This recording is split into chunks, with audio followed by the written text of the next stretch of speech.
ஓம் திருமலர் திருவடிகள் போற்றி போற்றி. திருமந்திரம் 6ஆம் தந்திரம் 6வது அத்தியாயத்தில் 1642 என்று நாம் சிந்திக்கின்றோம். ஆற்றில் கிடந்த முதலை கண்டஞ்சி போய் ஈற்று கரடிக்கு எதிர்பற்ற வாருக்கும் நோற்று தவம் செய்யார் நூல் அறியாதவர் சோற்றுக்கு நின்று சுழல்கின்றவாறு. மனித வாழ்வினுடைய யதார்த்தத்தை இந்த பாடல்ல சொல்றதாவே எடுத்துக்கலாம். ஏன்னா ஆற்றை கடக்கணும் அப்படின்னா ஆத்துல முதல்ல இருக்குன்னு பயந்துகிட்டு காட்டுக்கு போனோம்னா குட்டி போட்ட கரடிகிட்ட மாட்டிக்கிட்டு முழிக்கிற மாதிரி நல்ல நூல்களை கற்று நல்ல தவம் செய்து நாம கரையேறலன்னா இந்த வாழ்க்கையில சோறு தின்னுட்டு வாழ்க்கையை வேண்டு கொண்டு இருக்க வேண்டியதான்றத நன்றாக நமக்கு அறிவுறுத்துகின்றார்.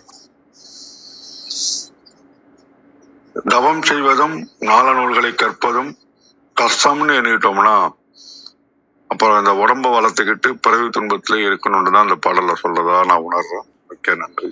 பாருங்கள் கௌரி அம்மா, வணக்கம். மிக அருமை, மிக நல்ல விளக்கம். அனைவருக்கும் அன்பு வணக்கம். ஓம் நந்தியம்பெருமான் திருவடி போற்றி. ஓம் திருமூலர் திருவடி போற்றி. ஓம் நம சிவாய. திருமந்திரம் 1642. ஆற்றிற் கிடந்த முதலைக்கண் டஞ்சி போய் ஈற்று கரடி எதிர்பட்ட தன்னொக்கும் நோற்று தவம் செய்யார் நூலறியாதவர் சோற்றுக்கு நின்று சுழல்கின்றவாறே. Translation: Those who do not perform penance and are ignorant of treatises are tossed about for seeking food. Their conduct is like one who in fear ran away from the crocodile in the river to be confronted by the newly delivered mother bear. கொடுத்திருக்காங்க. ஆற்றின் கிடந்த முதலைக்கண் அஞ்சி போய், முதலை கண்டு அஞ்சி போய், அதுதான் முதலை கண்டு அஞ்சி போய். ஆற்றிற் கிடந்த, ஆற்றல்ல கிடந்த முதலைய பார்த்து அஞ்சி போய் அதை பார்த்து பயந்து, அது நம்மகிட்ட இருக்கிற எண்ணங்கள் தான். நம்மளுடைய எண்ணங்களை ஒருநிலைப்படுத்த தெரியாம இப்ப நம்ம ஏன் தவம் செய்யலை அப்படிங்கிறத சொல்றாரு. ஏன் யாரும் நோற்று தவம் செய்யார், இதோட உண்மையை தெரிஞ்சு ஏன் நோற்றுன்னா அந்த வைராகியத்தோட அந்த ஒரு நிலையோட ஏன் தவம் செய்ய மாட்டேங்கிறாங்க யாரும் அப்படின்னா, அந்த எண்ணங்களுக்கு பயந்துட்டு தான். ஒன்று நமக்கு ஏன் பண்ணலைன்றது அவங்கவுங்களுக்கு தெரியும் இல்லையா. ஒன்று டைம் வேஸ்ட் ஆகுதுன்னு நினைப்போம், ஏதோ பெரிய வேலை இருக்கிறதா, நம்ம ஏதோ சாதிக்க போகிறதா நினைப்போம் இல்லையா. சிற்றின்பத்துக்கு பின்னாடி போவோம், ஆசைகள் பின்னாடி போவோம், எண்ணங்கள் சொல்கிறபடி கேட்டுட்டு இருக்கிறோம். இந்த மாதிரியான ஒரு விஷயங்கள் இருக்கிறதுனால தான் நம்ம பண்ணுறதில்ல. அதை நம்ம பெரிய விஷயமா, எண்ணங்களுக்கு இம்பார்ட்டன்ஸ் கொடுத்து அதை பெரிய விஷயமா நினச்சிட்டு நம்ம இதுலேருந்து தப்பிச்சு போய் கரடிக்கிட்ட மாட்டிக்கிற மாதிரி. ஈற்று கரடிங்கிறது அந்த ஈன்ற கரடின்ற அந்த அர்த்தத்துலேயும் பார்க்கலாம், தாய் கரடிங்கிற மாதிரியும். இல்லை இதுலேருந்து இந்த ஆற்றில் கிடந்த முதலையிலேருந்து தப்பிக்க கரையில் இருக்க அதுலேருந்து தப்பிச்சு போய் கரையில் இருக்க கரடி, அதாவது கடைசியில் இதுலேருந்து தப்பிச்சு அதில் போகிற மாதிரியும் எடுத்துக்கலாம். ஆக ஒரு கரடிட்ட ஒரு சிற்றின்பம். இங்கே கரடிங்கிறது இந்த ஆசை, உலக ஆசை, சிற்றின்பத்தில் மாட்டிட்டு அந்த சிற்றின்பம் என்ன பண்ணும் அப்படின்னா வினைகளையும் சேர்த்து கொடுக்கும். அது முழுமையான பேரின்பமாக இருக்காது. அதில் மாட்டிக்கிறதுக்கு தான் ஒக்கும். இது அதுக்கு ஒப்பானது மாதிரி. சும்மா கிடந்த முதலையை பார்த்துட்டு பயந்துட்டு போய் அதை நம்ம சமாளிச்சிடலாம், ஆனால் அந்த மாதிரி கரடியை சமாளிக்க முடியாது. ஆனால் அது தெரியாமல் மக்கள் எண்ணங்கள் படியும் அந்த சிற்றின்பம் படியும் அந்த ஆசைகள் பின்னாடி போய் வினைகளை சேர்த்துக்கிட்டு நோற்று தவம் செய்யார். அதனால் அந்த தவம் செய்கிறதில்லை. அந்த ஆசைகள் பின்னாடி போகிறதுனால மன ஒருநிலைப்படுத்தி அந்த ஒரு நோன்பு மாதிரி தவம் செய்கிறதில்லை. வைராகியத்தோட அந்த எண்ணங்களை நான் வென்று நான் இறைவன் பக்கம் திரும்புவேன்ற அந்த வைராகியம் இல்லாததுனால நூலறியாதவர். இந்த அறிவு எது உண்மை எது பொய்ன்னு நம்ம இவ்வளோ படிக்கிறோம், அதையும் புரிஞ்சுக்காம இருக்கிறாங்க அப்படிங்கிறது. சோற்றுக்கு நின்று சுழல்கின்றவாறே. சோற்றுக்கு நின்று சுழல இந்த உலக வாழ்க்கையிலே நின்று திரும்ப அ சாப்பாடு தான். இப்பயும் பார்த்தீங்கன்னா, உலகியல்ல என்னன்னா சாப்பாடு தான். கவலைன்னா சாப்பாடு தான். இப்போ உங்களுக்கு ஸ்ட்ரெஸ்ஸுன்னா தவம் செய்யணும்னு தோணாது. ஸ்ட்ரெஸ்ஸுன்னா சாப்பாடு தான். அ இன்பம் தான் இன்பம். சிற்றின்பம் சிற்றின்பம்னு சொல்லிட்டு வினைகளையும் சேர்த்துக்கிட்டு திரும்ப வந்து எப்படி சாப்பாடு வந்து இப்ப காலையில சாப்பிட்டா அது அப்போதைக்கு தான். அது முழுமையான இன்பம் தராது. ஒரு ஒரு ஒரு 5 நிமிஷம் இன்பம் கூட அது முழுமையா தராது. ஆனா அதுக்காக தான் எல்லாரும் ஓடிக்கிட்டே இருப்பாங்க. அடுத்தது இன்னும் கொஞ்ச நேரத்துல திரும்ப அதே பசி வந்துரும். இதே மாரி தான் நம்மளோட சுழற்சியும் பிறவி சுழற்சி என்னன்னா, அந்த ஏக்கத்தோட அந்த சிற்றின்பத்த அனுப்பிச்சு திரும்ப பிறப்போம். திரும்ப அந்த ஏக்கம், கஷ்டம், துன்பம்னு வரும். திரும்ப அப்புறம் அது அப்படி எப்படி நம்ம 3 வேளையும் சாப்பிடுறோம், பசிக்குது, சாப்பிடுறோம், பசிக்குது. அது மாரி பிறவி பிணியிலருந்து நம்மளாலயும் மீள மீள முடியாது. அந்த நமக்குள்ள தான் இருக்கு இறைவன் அப்படிங்கிறதுக்கான எவ்வளோ வழிமுறைகள் சொல்லியிருக்கிறாங்க. எவ்வளோ பேர் அத காமிச்சிருக்கிறாங்க நமக்கு. அதுலேருந்து தப்பிச்சு போகாம, அதுல நிக்கணும். நம்ம வந்து அந்த வைராகியத்தோட அது எண்ணங்கள் தொல்ல பண்ணுதா, ஆசைகள் தொல்ல பண்ணுதா, நமக்குள்ள வர்றது வெறும் எண்ணங்களாக தான் வரும். அத சமாளிக்க நம்ம வைராகியன்ற ஒண்ண வச்சுக்கிட்டோம்னா, நம்மளால அந்த நோற்று தவம் செய்ய முடியும். அம் அ அந்த இதுக்கு வந்து நமக்குள்ள இருக்கிற எப்படி அந்த அலை வந்து கடல்ல அலை வந்து மேல மட்டும் தான் இருக்கு. நமக்கு உள்ள நம்ம ஆழ் மனதுல போயிட்டோம்னா, அந்த அலை கிடையாது. அந்த எண்ணங்கள் கிடையாது. அந்த இடத்துக்கு போகிற வரைக்கும் தான் உங்களோட எண்ணங்கள் வந்து உங்கள துன்பப்படுத்தும். உங்கள்ட்ட வந்து எந்திரி, இத செய்யாத, இத பண்ணாத அப்படி சொல்லிக்கிட்டே இருக்கும். அது என்ன சொல்லுதுன்னு நீங்க தள்ளி நின்னு பார்த்து, அத மட்டும் வைராக்கியத்தோட எண்ணங்கள மட்டும் நான் சமாளிக்க கத்துக்கிட்டோம்னா, நம்மலாம் லைஃப்ல எவ்வளவோ செய்றோம். எவ்வளோ விஷயங்கள சாதிச்சிருப்போம். எவ்வளோ விஷயங்கள பண்ணியிருப்போம். ஆனா, இத நம்மளால பண்ண முடியல. அப்படி ஏன்னா சிற்றின்பத்தில இருக்கிறதுனால, இது மனதுக்கு பிடிக்கலையே, மனது சொல்லுதேன்னு சொல்லிட்டு நம்ம அந்த வைராக்கியத்த விட்டுட்டு, திரும்ப இந்த வினைகள்லயே மாட்டிக்கிறோம். அந்த ஆழ் மனதுக்கு போயிட்டோம்னா, இந்த அலைகளே இருக்காது. அங்க மனதோட தொல்லையே இருக்காது நமக்கு. அந்த ஆழ் மனதுக்கு நம்ம போகணும். அந்த இறைவனோட திருவடிக்கு போகணுன்றக்கப்ப, நம்ம வைராக்கியத்தோட அதுக்கு என்னலாம் சொல்லியிருக்காங்களோ, அதன்படி அந்த இறைவனோட நினைப்பிலே இருக்கிறதுக்கு நம்ம முயற்சி செய்து, அந்த நோற்று தவம் செஞ்சு, இந்த நூல் அறிவையும் எது உண்மைன்னு நம்ம புரிஞ்சு, அப்படி இருந்தோம்னா, இந்த சோற்றுக்கு நின்று சுழல்கின்ற இதுலேருந்து நம்ம மீளவும் முடியும். இதுலேருந்து நம்மளால தப்பிச்சுக்கவும் முடியும். அதுதான் நான் இங்க அ இறுதி பாடலா இங்க இந்த பாடல் தான் வச்சிருக்கிறாங்க. தவம் பத்தி எல்லாத்தையும் சொல்லிட்டு வந்துட்டாங்க. இல்ல. இறுதி பாடல் இல்ல. இதுக்கப்புறம் இன்னும் 2 பாடல் இருக்கு. தவம் பத்தி எல்லாம் சொல்லிட்டே வந்தாங்க. ஏன் பண்றதில்ல மக்கள் அப்படிங்கிறதையும் சொல்லிட்டு, இதுல நீங்க மாட்டிக்காதீங்க. அது சிற்றின்பம். வைராக்கியத்தோட நோற்று தவம் செஞ்சோம்னா, நம்ம இந்த சுழற்சியிலிருந்து மீளலாம் அப்படின்றது தான் நான் இதுல வந்து புரிஞ்சுக்கிறது. அனைவருக்கும் நன்றி. வாங்க கிருத்திகா அம்மா. வணக்கம் அம்மா.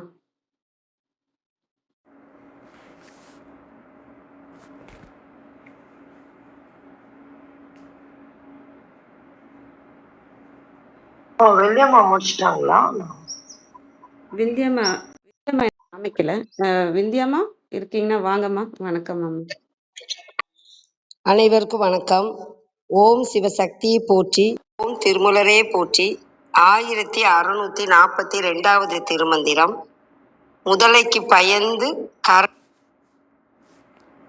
திருமந்திரம். ஆற்றில் கிடந்த முதலை கண்டு அஞ்சி போய் ஈற்று கரடிக்கு எதிர்ப்பட்டதன் ஒக்கும் நோற்று தவம் செய்யார் நூல் அறியாதவர் சோற்றுக்கு நின்று சுழல்கின்றவாறே. அருமையான திருமந்திரம். ஆற்றை கடந்து போக நினைத்து வந்தவன் ஆற்றிலே கிடக்கின்ற முதலைக்கு பயந்து காட்டு பக்கம் ஓட, அங்கே எதிரே கரடி ஒன்று தன்னை தாக்க வருவதைக் கண்டு தவிப்பதை போன்றதே உண்டி சுருங்குதல், அச்சம், வெகுளி, ஆசையை விடுதல், மன தூய்மையுடன் இருத்தல் ஆகிய விரதங்களை கடமைகளை மேற்கொள்ளாமலும் அறநூல்கள் கூறும் மெய்ப்பொருளை உணராமலும் இருக்கிறவர் மேற்கொள்கின்ற தவ ஒழுக்கம். இப்படிப்பட்ட போலிகள் வெறும் வயிற்று சோற்றுக்காக தவ வேடம் தாங்கி திரிபவர் ஆவார்கள். ஈற்று கரடி, குட்டி ஈன்ற கரடி. ஒக்கும் போன்றதாகும். 100 விரதம் இருந்து சுழல்தல் அலைந்து திரிதல். மெய்த்தவம் மேலான நோக்குடையது. பொய்த்தவம் வயிற்று சோற்றுக்காக போடும் வேடம் என்பது பொருள். குட்டி போட்ட கரடி மிகுந்த பசியோடு இருக்கும் என்பதால் ஈற்று கரடி என்றார். கழக வெளியீட்டில் திருமுறைகளாகிய செந்தமிழ் அருள் நூல்களை வேத ஆகமங்களை அருட்கண் கொண்டு கற்று உணராதார் நோன்பிருந்து தவம் செய்ய மாட்டார்.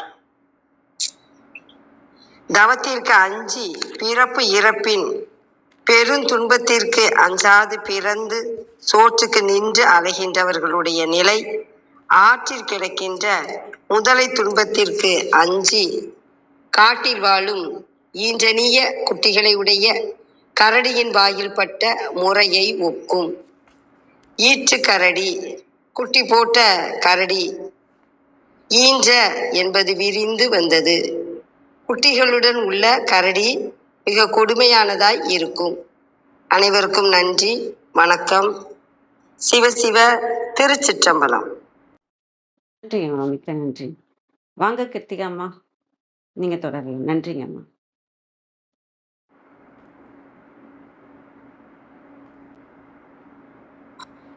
நன்றி.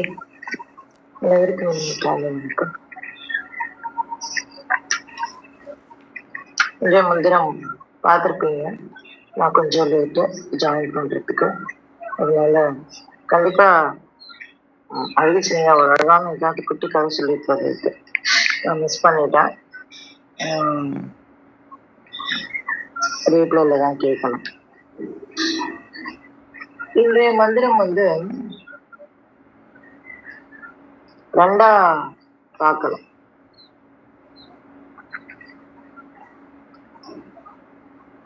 முதல்ல மந்திரம் எப்படி இருக்குன்னு பாத்தீங்கன்னா, ஆற்றில் கிடந்த முதலை கண் அஞ்சி போய் ஈற்றுக்கரடி எதிர்பட்ட நாளுக்கும் தன்னுக்கும் நோற்று தவம் செய்வார் நூலறியாதவர் சோற்றுக்கு நின்று சுழல்கின்றவாறே அப்படின்னு சொல்றாரு. இப்ப இந்த முதல் 2 வரி தனியா எடுத்துக்கலாம், அடுத்த 2 வரி தனியா எடுத்துக்கலாம். எப்படி அப்படின்னாக்க, நோற்று தவம் செய்யார் நூலறியாதவர் சோற்றுக்கு நின்று சுழல்கின்றவாறே அப்படின்னு நம்ம எடுத்துக்கலாம். அது எப்படியான ஒரு விஷயம் அப்படின்னாக்க, ஆற்றில் கிடந்த முதலை அதுக்கு அஞ்சி போய் ஈற்றுக்கரடி எதிர்பட்ட தன்மைக்கும் அப்படின்னு. அப்போ முதல்ல இது நமக்கு தெரியும், நோற்று தவம் செய்யார் நூலறியாதவர் அப்படின்னா, எதை நோற்று தவம் செய்யாதவர் அப்படின்னு நம்ம ஒரு இடத்துல கேள்வி கேட்கிறோம்.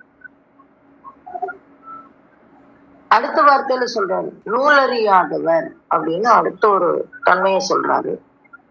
இப்ப நோற்று தவம் செய்யாதவர் அப்படிங்கிறது ஒரு தன்மை, நூலறியாதவர் அப்படிங்கிறது மற்றொரு தன்மை. அந்த 2 நாளையும் விளையக்கூடிய விளைவு சோற்றுக்கு நின்று சுழல்கின்றவாறு அப்படின்னு சொல்றோம். இந்த இடத்துல நம்ம வெளிப்படையாவே தான் இருக்கு இந்த மந்திரம் அப்படின்னு நினைச்சுக்கலாம். தவம் செய்யாதவர்கள் நூலினுடைய அருமையை அறியாதவர்கள், இல்லைன்னா படிக்காதவங்க அப்படின்னு நினைக்கிறோம். படிக்காதவங்கன்னு நம்மளால சொல்லவே முடியாது. ஏன்னா படிப்பு அப்படிங்கிறது, கல்விங்கிறது வெறும் ஏட்டுச்சுரக்காட்டம். அப்ப இந்த நூல் என்னது அப்படின்னாக்க, நம்முள்ளே எழும்பக்கூடிய அந்த சுழுமுனை நரம்பு, அதுதான். நம்ம இதே இந்த நூல் அப்படிங்கிறது மேலேயும் பார்த்தோம், நூல் ஒரு 2 மந்திரம் முன்னாடி பார்த்தோம். அப்போ அந்த நூலை அறியாமல் நோற்று தவம் செய்யாதா அப்படின்னு சொல்றாங்க. அப்போ அந்த சுழுமுனை சுவாசத்தை பற்றி கொண்டு நோன்பு நூற்றல் அப்படின்னு ஒரு நமக்கு ஒரு பேச்சு உண்டு. நூற்றல் அப்படிங்கிறதுக்கு, நோற்றல் அப்படிங்கிறதும் கிட்டத்தட்ட அதை பற்றி செய்யறது, ஒழுகுதல். அப்போ அந்த நூலை பற்றி ஒழுகுபவர்கள் தவம் அதை பற்றி ஒழுகி தவம் செய்யாதவர்கள் அப்படிங்கிற ஒரு பொருள்ல நம்ம இந்த மந்திரத்தை எடுத்துக்கலாம். அப்போ நூலறியாதவர் எந்த நூல் நம்முள்ளே எழும்பக்கூடிய அந்த சுழுமுனை சுவாசம் அப்படின்னு நம்ம எடுத்துக்கலாம். ஏன்னா நம்ம இந்த இடத்துல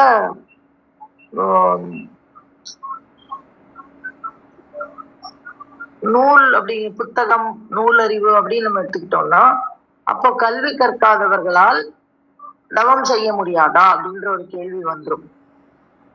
இல்லங்கிறதுக்கு நம்ம எதிர்க்கே ஒரு ப்ரூஃப் இருக்கு. கண்ணப்ப நாயனார் இருக்கார், இன்னும் பல கோடி நாயன்மார்கள் இருக்காங்க, சிவனடியார்கள் இருக்காங்க. எந்த படிப்பறிவும் இல்லாமல் இறைவனை சென்று அடைந்ததற்குண்டான சான்றுகள் நம்ம கிட்ட நிறைய இருக்கு. இன்னும் சொல்ல போனா 6 அறிவு இல்லாமல் 5 அறிவு மிருகங்கள் கூட இறையை சென்று சேர்ந்ததற்கான சான்றுகள் நம்ம கிட்ட இருக்கு. அதனால இந்த இடத்துல நம்ம வந்து நூல் அப்படிங்கிறத புத்தகம்னு எடுத்துக்காம நம்முள்ளே பற்றி எழும்புகின்ற அந்த சுழுமுனை சுவாசம், அதை 2 மந்திரம் முன்னாடி சொன்னார். அவர் என்ன சொன்னாரு? சகசர தளத்துல இருந்து எழும்பக்கூடிய தலை தொட்டு கண்டு தவம் கண்டவாறே அப்படின்னாரு. அந்த தலை தொட்டு கண்டு அப்படின்னு நூல் கண்டு அப்படின்னு சொன்னாரு. தலை தொட்ட நூல் கண்டு அப்படின்னு ஒரு வார்த்தை சொன்னாரு. அப்ப அந்த தலை தொட்ட நூல் கண்டுன்னா என்னன்னு நம்ம பார்த்தோம்.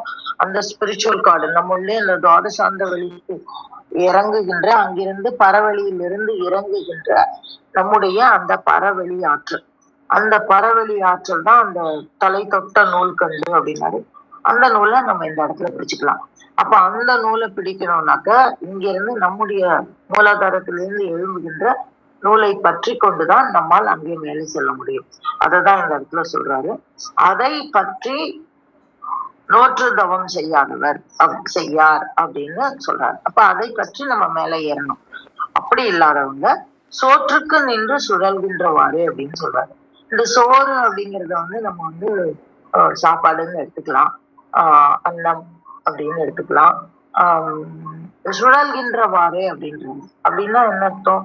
சோற்றுக்கு நின்றுன்னா வயிறு, நம்ம சொல்லுவோம் வயிறு படைச்சிருக்கான ஆனா அப்படின்னு சொல்லுவாங்க.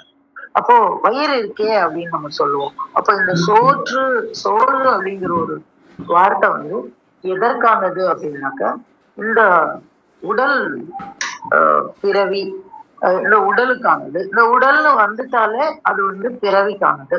ஐ திங்க் கௌரமா அதுதான் சொல்லியிருப்பாங்கன்னு நினைக்கிறேன். நான் லேட்டா வந்ததுனால அந்த பகுதியில கேட்டேன்.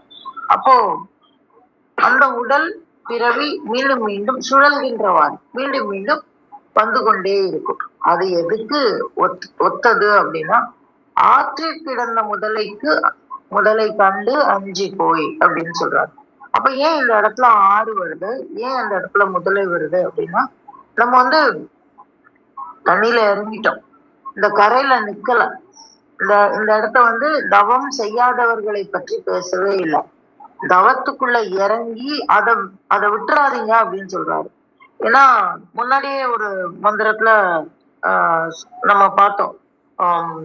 இது தவத்தை பாதியில தவத்திடையாளர் அப்படின்னு ஒண்ணு பார்த்தோம்னு நினைக்கிறேன். ஒரு 3 மந்திரம் முன்னாடி தவத்தை இடையில விட்டுட்டு போறவங்க அப்படின்னு ஒரு பொருள்ல பார்த்தோம்.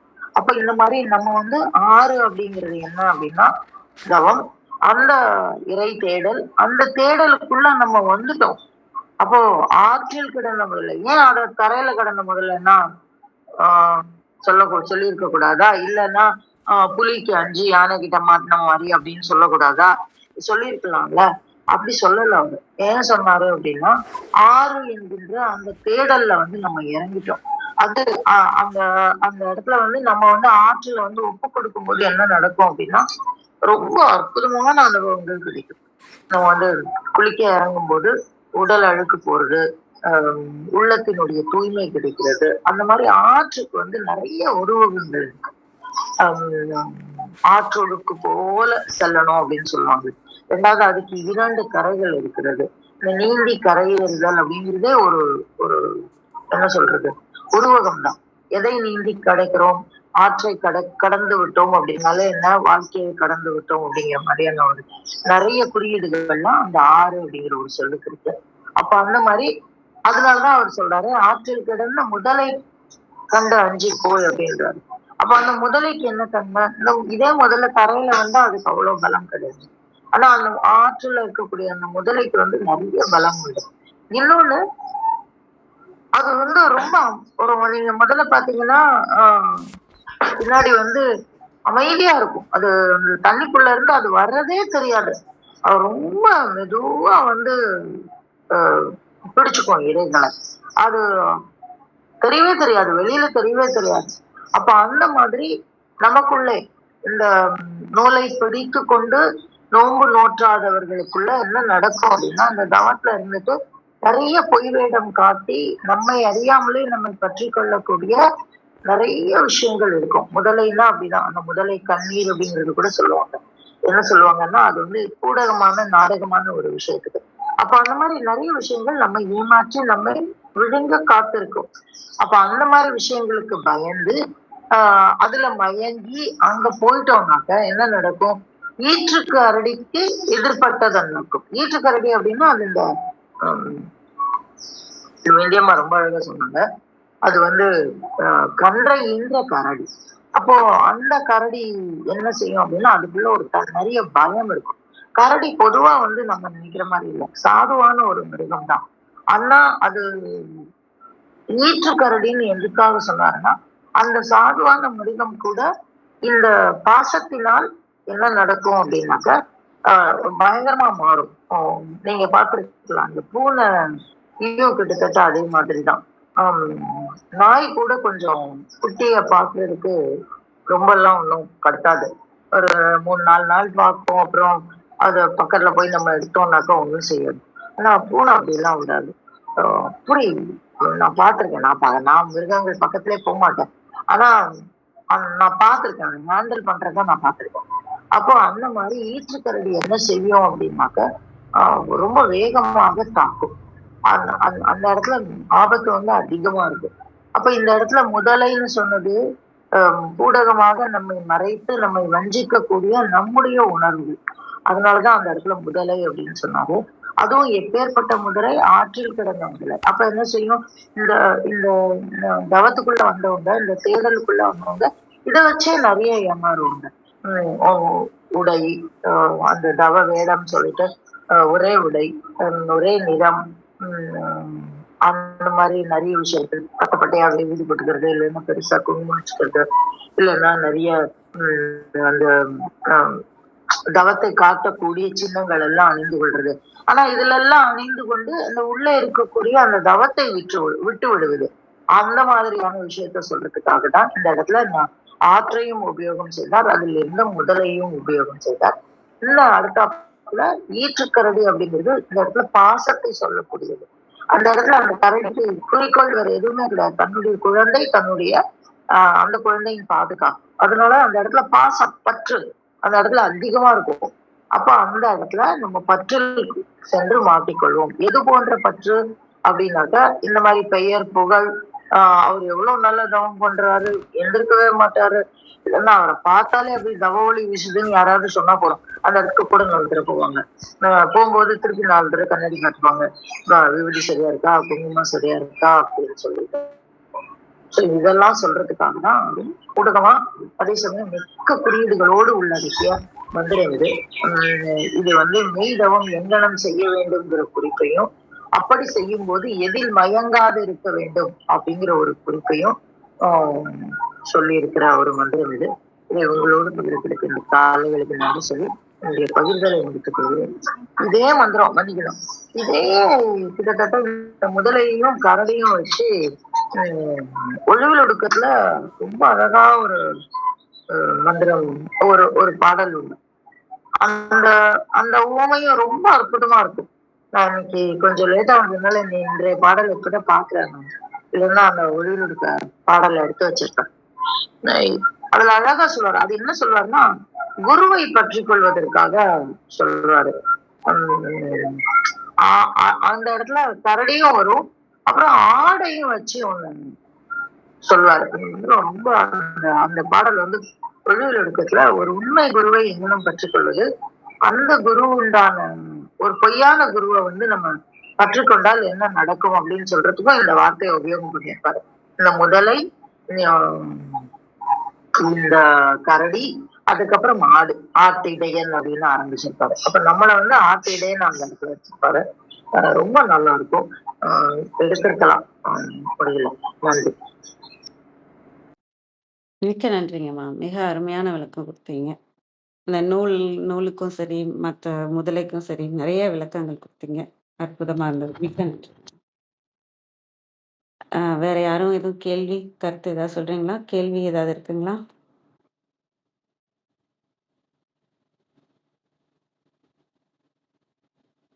நிறைவு செஞ்சுக்கலாமா?